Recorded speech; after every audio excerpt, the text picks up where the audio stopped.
Las palabras más apropiadas para dar título a una película cuyo argumento estuviera basado en la trayectoria del motor diésel durante la última década serían evolución y revolución.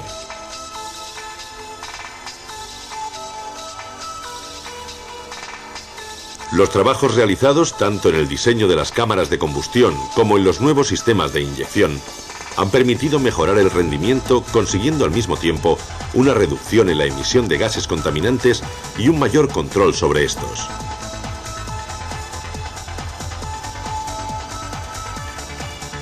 La diferenciación entre los motores diésel viene determinada fundamentalmente por la forma en cómo se realiza la inyección de combustible.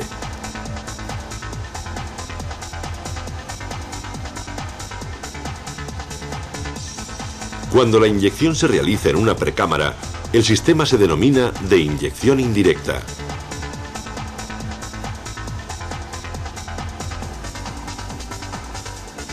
Y si el combustible es inyectado en la cámara de combustión, se denomina de inyección directa.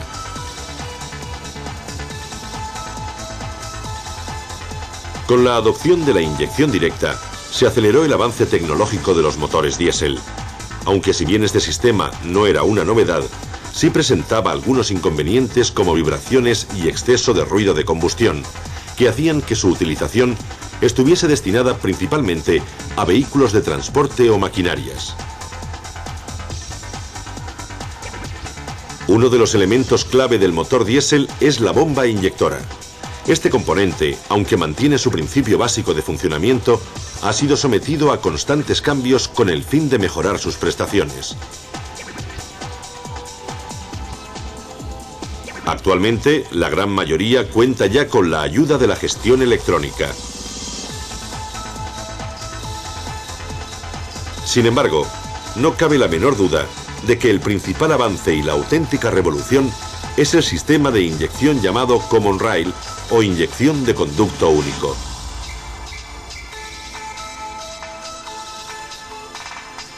El principio de funcionamiento de este sistema de inyección no tiene nada que ver con la bomba convencional y sin embargo tiene una gran similitud con los sistemas de inyección electrónica empleados en los motores de gasolina, debido a que en ambos casos los inyectores reciben el combustible a través de un conducto común y son accionados eléctricamente a través de la unidad de control.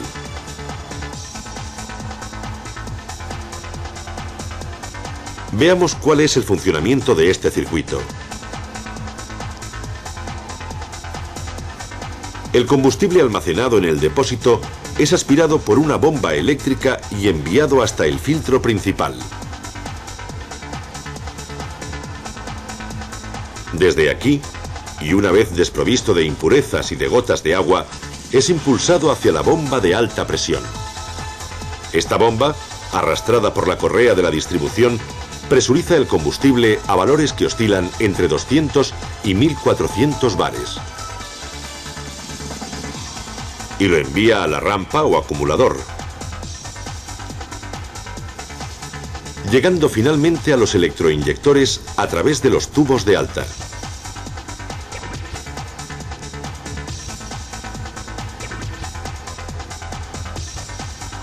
El combustible sobrante es canalizado hasta un refrigerador donde se reducirá la temperatura absorbida como consecuencia de la elevada presión, retornando desde aquí al depósito y quedando listo para iniciar de nuevo el recorrido. Para facilitar el estudio de este sistema, vamos a dividir el circuito en tres partes. Circuito de cebado o de baja presión.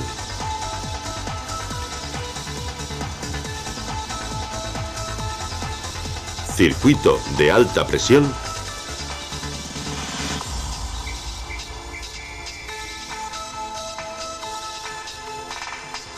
y circuito de retorno.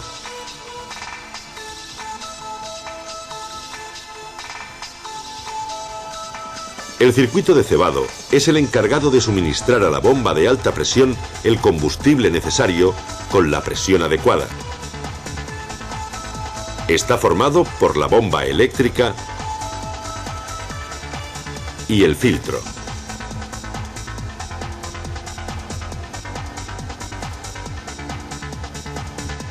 La bomba, alimentada con una tensión de 12 voltios a través del relé doble, no difiere de las utilizadas en los sistemas de inyección de gasolina. Generalmente son de tipo volumétricas de rodillos, ubicando en su interior las válvulas, tanto de retención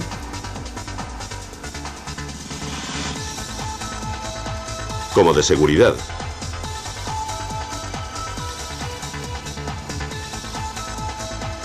El filtro, además de las funciones de filtrado y decantado del agua, se encarga de la regulación de la presión de combustible en el circuito de baja, controlando al mismo tiempo y, en caso de ser necesario, el calentamiento de dicho combustible. La regulación de la presión se lleva a cabo a través de una válvula que abre el conducto de retorno al depósito cuando la presión de combustible supera el tarado del muelle de control, estableciéndose de esta forma la presión de baja.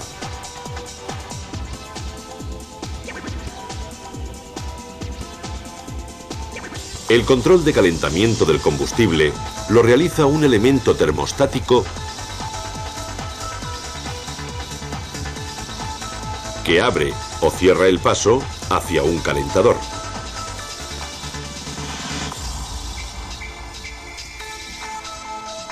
De esta forma, cuando la temperatura del combustible es inferior a 10 grados, una lámina bimetálica se deforma para desviar el combustible hacia el calentador.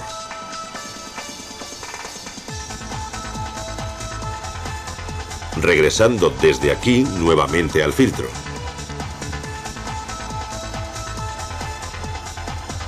Si la temperatura del combustible se encuentra entre 10 y 20 grados, la deformación de la lámina bimetálica es parcial,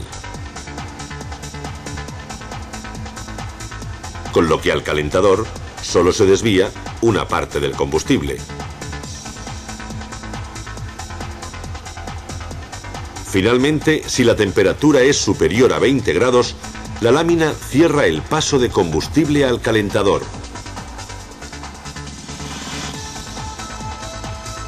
Circulando a través del elemento filtrante hasta llegar a la bomba.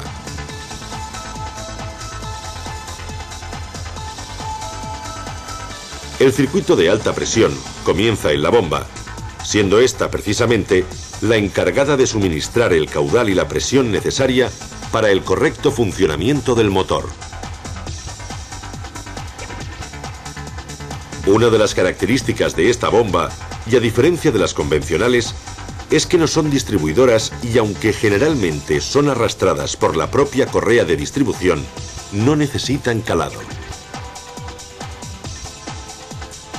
En la parte exterior podemos ver la entrada de combustible procedente del filtro, la salida de alta presión hacia la rampa,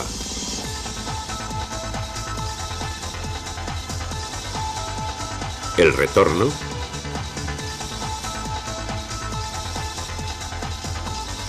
la válvula de desactivación del tercer pistón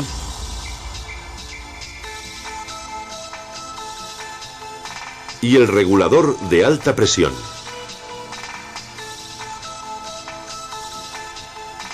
En el interior, una excéntrica solidaria al eje de la bomba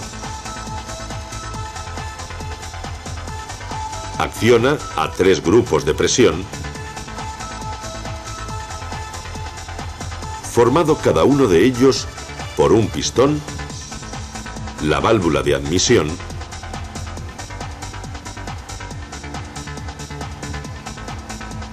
y la válvula de envío.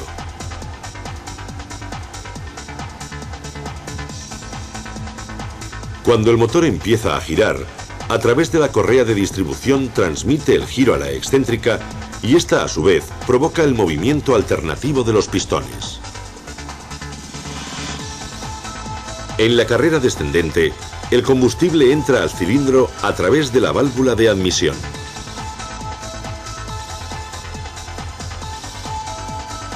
En la carrera ascendente, la válvula de admisión es forzada a cerrar el conducto de entrada y la presión aumenta progresivamente hasta que abre la válvula de envío.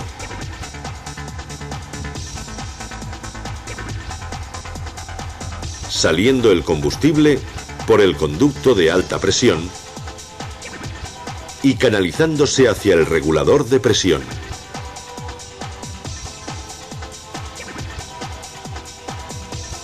Este regulador tiene la misión de ajustar la presión de funcionamiento en la rampa de inyectores. La regulación se consigue por medio de un muelle que carga sobre la válvula de bola. Cuando la presión de combustible supera el tarado del muelle de aproximadamente 100 bares, la válvula abre el conducto de retorno, liberando el caudal sobrante al depósito. La compresión de cada uno de los pistones y la apertura de los inyectores provoca oscilaciones de presión que pueden alterar el funcionamiento del sistema. Sin embargo, dichas oscilaciones son amortiguadas por el efecto de vibración producido en la válvula y el muelle.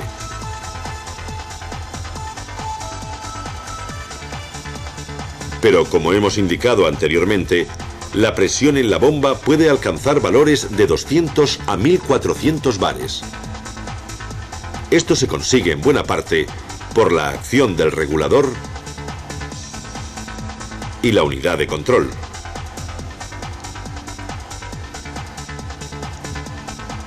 El regulador, además del muelle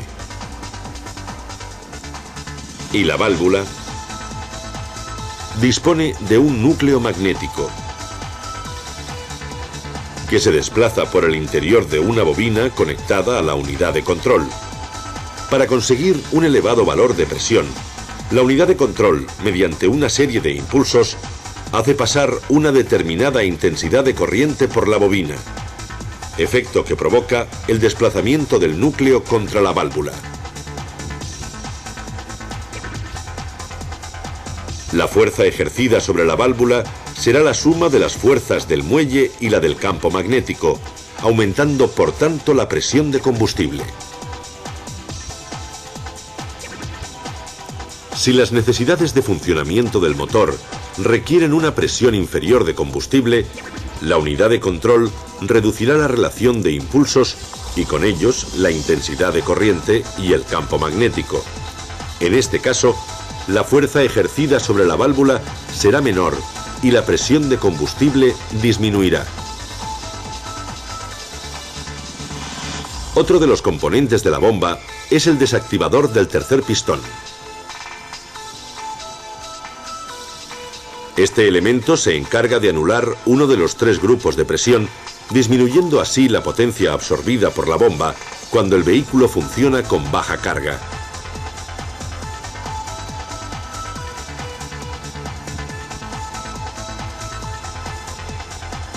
El desactivador está formado por una bobina y un eje que se desplaza por el interior de esta debido a la acción del campo magnético. En posición de reposo, la unidad de control mantiene interrumpido el circuito de mando.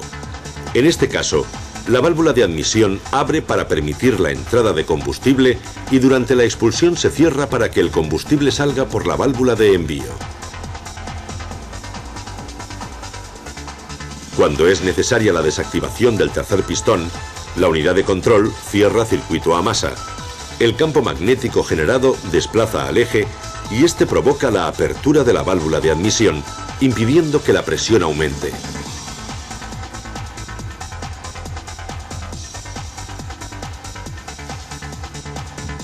El desactivador permanece en reposo principalmente durante la fase de ralentí o cuando el pedal del acelerador supera los 2/3 de su recorrido.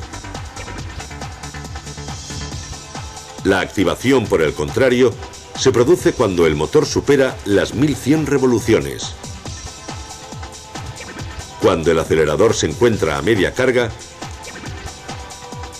y siempre que la temperatura del combustible supere los 105 grados centígrados. La refrigeración y el engrase de la bomba la realiza el mismo combustible que circula a través de conductos específicos. Como medida de seguridad y para impedir un posible agarrotamiento producido por falta de presión en el circuito de cebado, se monta en la entrada una válvula de lubricación. Esta válvula, en condiciones normales de funcionamiento, se encuentra retraída por la fuerza que sobre ella ejerce el carburante, permitiendo el paso hacia el circuito de alta y por el surtidor de la válvula hacia el retorno.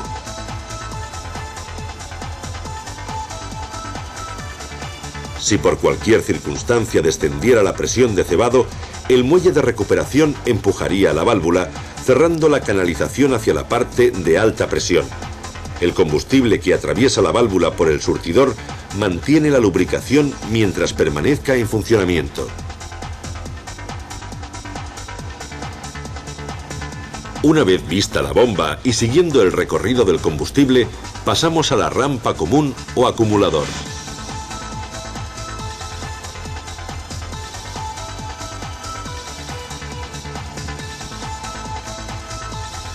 En ella se encuentra el sensor de temperatura,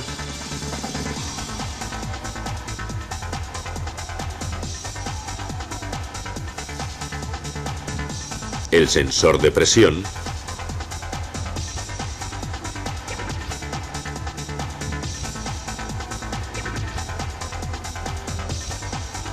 y los conductos de salida hacia los inyectores. Algunos modelos incorporan en dichos conductos un limitador de paso de combustible para compensar las fluctuaciones que se producen durante las aperturas de los inyectores. En cuanto a los inyectores, y como norma general, se encuentran montados en la culata. Sin embargo, la principal diferencia con respecto a los que se montan en el resto de sistemas de inyección diésel es que son de accionamiento eléctrico.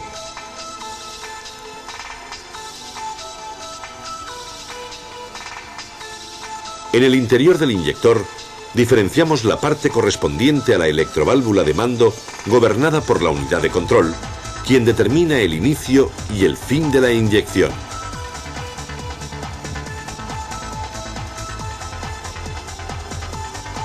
Y la parte del actuador hidráulico que permite o impide la salida del combustible.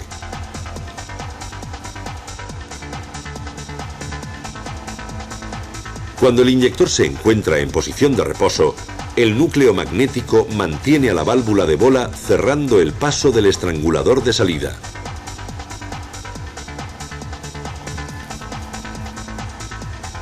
El combustible que entra por el conducto principal pasa a la cámara superior y a través del canal llega a la cámara inferior.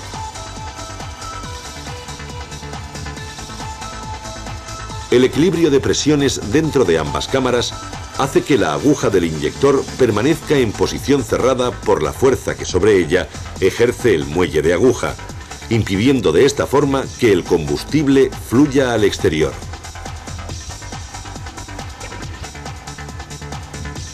Cuando la unidad de control establece el momento en que se debe producir la inyección, excita a la bobina de la electroválvula y provoca el desplazamiento de la válvula de bola. Este movimiento libera el estrangulador de salida, permitiendo que el combustible fluya hacia el conducto de retorno.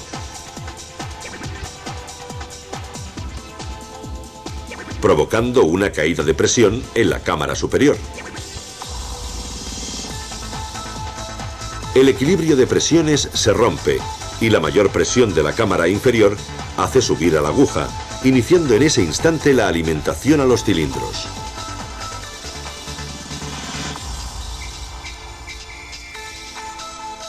Para finalizar la inyección, la unidad de control interrumpe la alimentación eléctrica a la electroválvula, la válvula de bola obstruye el estrangulador de salida, el equilibrio de presiones entre la cámara superior y la cámara inferior se restablece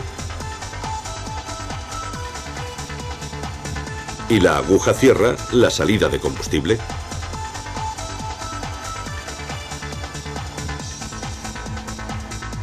La cantidad de combustible que el inyector suministra depende fundamentalmente de 4 factores,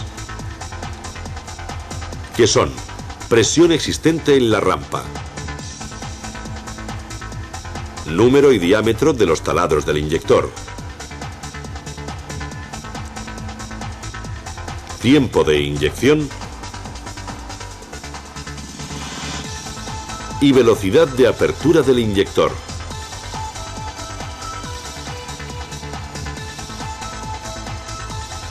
El rápido desplazamiento de la aguja se realiza alimentando a la electroválvula en dos fases.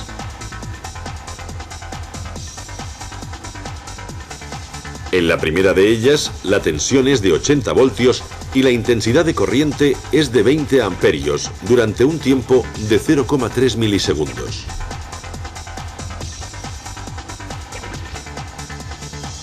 Una vez desplazada la aguja, la señal eléctrica se adapta a la fase de mantenimiento, descendiendo la tensión aproximadamente a 50 voltios y la intensidad a 12 amperios hasta finalizar el tiempo de inyección.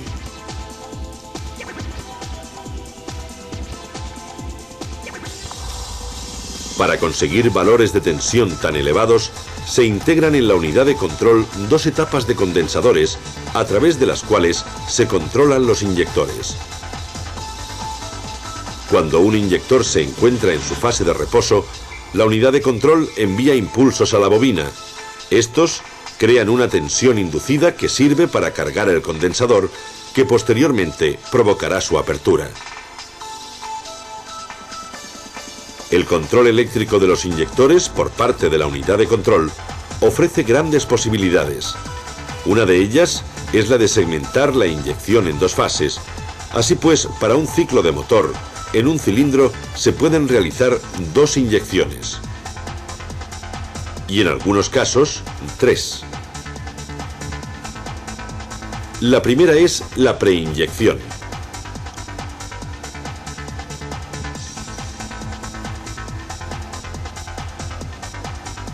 La segunda, la inyección principal. Y si el vehículo dispone de un catalizador específico, se puede realizar también una posinyección.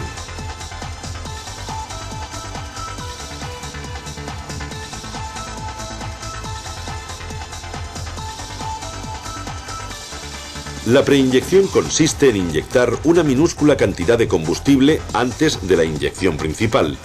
Con esto se consigue que la presión y la temperatura aumenten progresivamente en el interior del cilindro, lo que hace posible una reducción del ruido en el motor. La unidad de control suprimirá esta fase cuando el motor supere las 3.300 revoluciones, o en el caso de existir una presión insuficiente en el circuito de alta.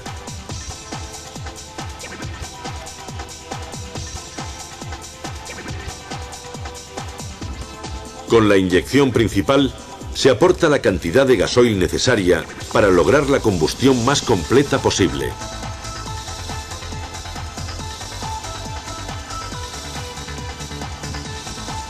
En los sistemas convencionales con bomba, durante la inyección se experimenta un aumento de presión. Pero hasta la finalización se produce un descenso hasta llegar al cierre del inyector.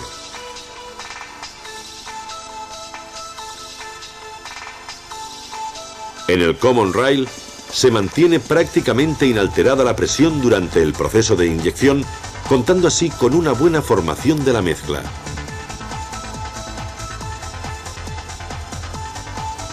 Si la inyección principal desaparece, el motor deja de funcionar. Por lo tanto, la unidad de control suprimirá esta fase en el caso de que la presión en la rampa sea inferior a 140 bares o cuando el régimen de motor alcance su valor máximo. Después de la inyección principal, durante el tiempo de expansión o incluso al principio del escape, es factible una posinyección que puede aplicarse para la reducción de los óxidos de nitrógeno. En este caso, es necesario su asociación con un catalizador. Para que las funciones realizadas sobre el sistema puedan llevarse a cabo, la unidad de control debe recibir información de las condiciones de funcionamiento del motor y de la solicitud del conductor. El primero de los sensores destinados a ello es el captador de revoluciones. se encuentra enfrentado a la corona del volante de inercia y su misión es la de informar a la unidad de control de la velocidad del motor y la posición angular del cigüeñal.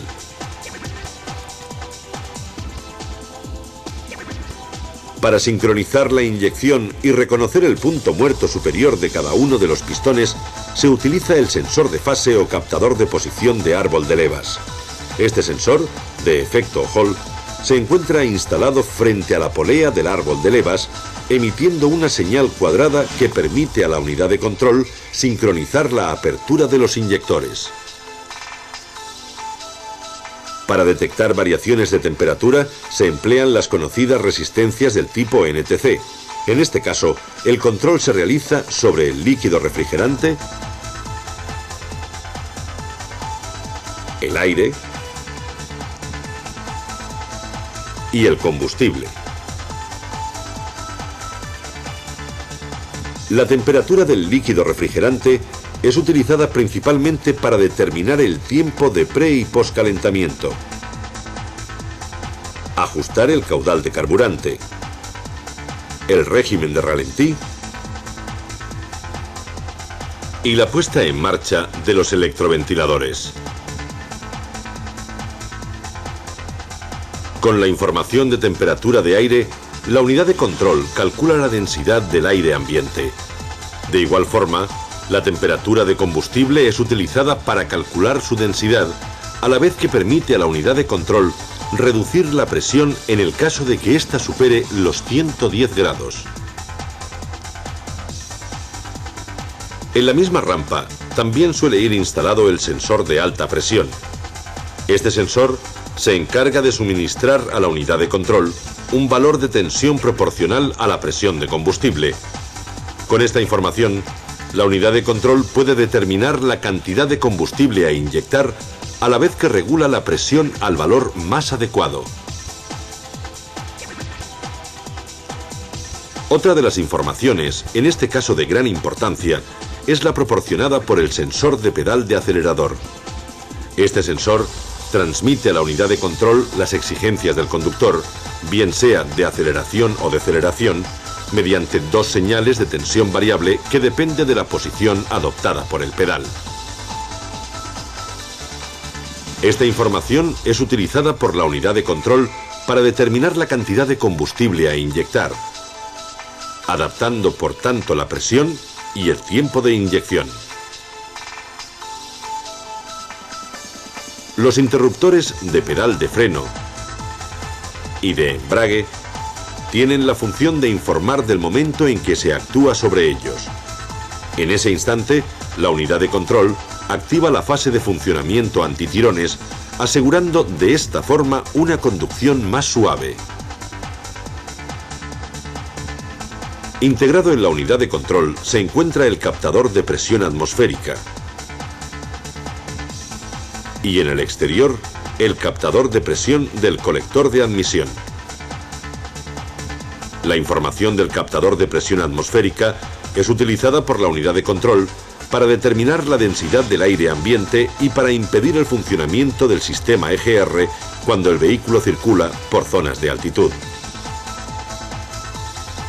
Al mismo tiempo, el captador del colector mide la presión del aire de admisión, enviando a la unidad de control una tensión que utilizará para regular la presión de sobrealimentación, la presión del combustible y el tiempo de inyección.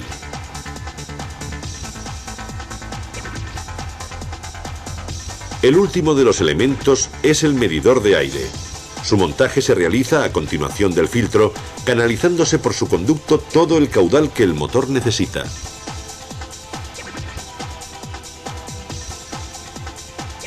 La información del caudal de aire que está aspirando el motor es utilizada por la unidad de control para determinar la cantidad de gases de escape que se debe hacer recircular.